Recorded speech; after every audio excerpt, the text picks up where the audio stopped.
Hello ఏంటండి, నేను అడుగుతూ ఉంటే మీరు ఇలా మాట్లాడకుండా వచ్చేసారు? ఏం లేదండి.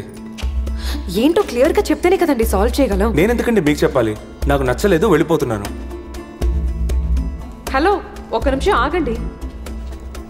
ఏమండి, ఆల్మోస్ట్ అన్ని ఫార్మాలిటీస్ పూర్తయి మీ ఐడి కార్డ్ కూడా వచ్చేసింది. ఇప్పుడేమో కూల్గా నాకు ఈ ఉద్యోగం నచ్చలేదంటే ఎలా?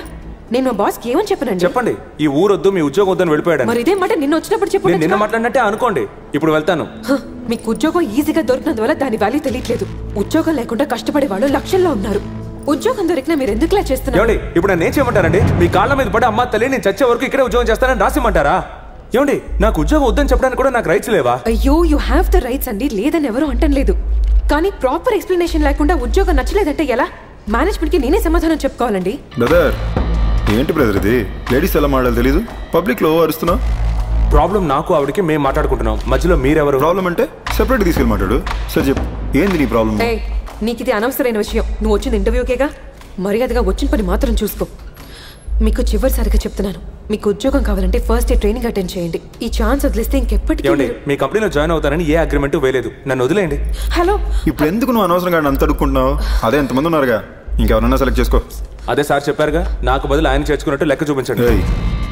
ఏంది మూసుకుని పోరా, ఆఫీస్ అని చూస్తున్నా. లేదంటే ఏంటండి, రౌడీలతో బెదిరిస్తున్నారా? లేదండి, నా కోసం ఒక 2 minutes వెయిట్ చేయండి ప్లీజ్. దయచేసి ఇక్కడి నుంచి వెళ్ళిపోనా, పరుతీకు ప్లీజ్ వెళ్ళిపో. Excuse me, what's happening here? ఏం జరుగుతుంది ఇక్కడ? Nothing sir, no problem at all, I can handle this. మీరు వెళ్ళండి సార్. అసలే నీ మీద పెచ్చ బీపీలో ఉన్నా, అనవసరం దండలు తింటావు. పరా. రౌడీల్ని ఆఫీసులోకి ఎవరు అలౌ చేశారు? సెక్యూరిటీని పిలవండి. సెక్యూరిటీ. రౌడీవా నువ్వు? ఇది ఆఫీస్, ముందు బయటికి వెళ్ళు. చూడు, ఏదో నువ్వు అడిగావని పొద్దు నుంచి నా కొడుకులతో కూర్చున్నా.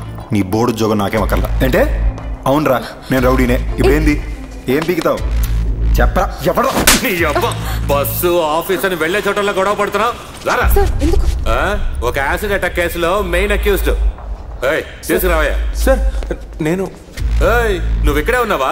బస్సులో ఆడి మొహం సరిగ్గా చూడలేదని చెప్పు. ఇప్పుడు చూసుకో.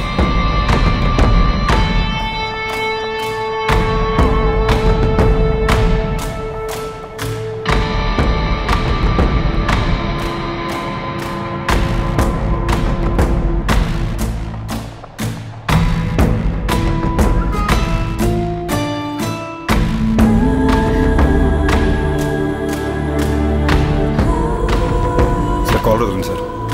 సార్ అందరూ కాల్ వదలండి సార్. చెప్తే వినండి. కాల్ వదలండి సార్. T1 స్టేషనేగా, మా బాబాయ్ అక్కడ ఇన్స్పెక్టరు, నేను వస్తా. తీసుకురమ్మన్నది మీ బాబాయ్యారా? వచ్చి బండెక్క. అన్నా, స్కూలు క్లాసు పేరంతా కరెక్టే, ఎలా మిస్ అయిందో తెలియట్లేదన్నా. అదేనా నాకు అర్థం కావట్లేదు. ఇది ఒక్కసారి కన్నా నీ గురించి నాకు తెలీదన్నా. అన్నా, ఎన్నెలాగా చేస్తున్నావు? ఎప్పుడైనా మిస్ అయిందా? దీన్ని ఎలాగైనా సెట్ చేస్తానన్నా. అన్నా కాదన్నా. రేయ్ అడిగారప్పా, వాళ్ళ నాన్న పేరు చంద్రమోహనే అట, పీకేపీ కాదట. సరదాగా అన్నాడట. నేను అలా బయటికి వెళ్ళొచ్చి కనుక్కున్నాం, ఆడు పీకేపీ కొడుకేనంట. ఎక్కడికి వెళ్తున్నావు? వాంతి వచ్చేలా ఉంది, 2 మాత్రలు తెచ్చుకుంటా. అక్కర్లేదు, ఇక్కడే కక్కు. ఇక్కడ కక్కితే ఎవడు కడిగేది? నువ్వే. నేను? ఏమయ్యా, వాంతికి కక్కుసుకు కూడా నిన్ను పర్మిషన్ అడగాలా? అవును. అవునా? నువ్వేమన్నా మామూలు పని చేసావా? బయటికి వెళ్ళి షికార్లు కొట్టరావడానికి మెడ్రాస్ లోనే పెద్ద గూండా కొడుకుని ఎత్తుకొచ్చేసావు తెలుసా? నిన్ను ఇదిగో వస్తున్నాడ్రా. ఇదిగో చూసావా, బయట ఊళ్ళో మాట్లాడుతున్నాడు. నేనా చేశాను? నువ్వు చెప్పావు, నేను చేశాను. అందుకే ఇక్కడే కక్కు ఉన్నా. ఎస్కేప్ అవుదాం అనుకున్నా? అదేం లేదు. ప్రాబ్లం స్టార్ట్ అయింది నీ వల్ల. పూర్తయ్యేదాకా ఎక్కడికి వెళ్ళలేదు. పిల్లాడుండే ఒక్క నిమిషం రుసుకో. ఏం చేద్దాం చెప్పు. ఏం చేద్దామంటే పిల్లాడిని మనమే తీసుకెళ్లి వాళ్ళ ఇంట్లో దించేద్దాం. కరెక్ట్ అబ్బా.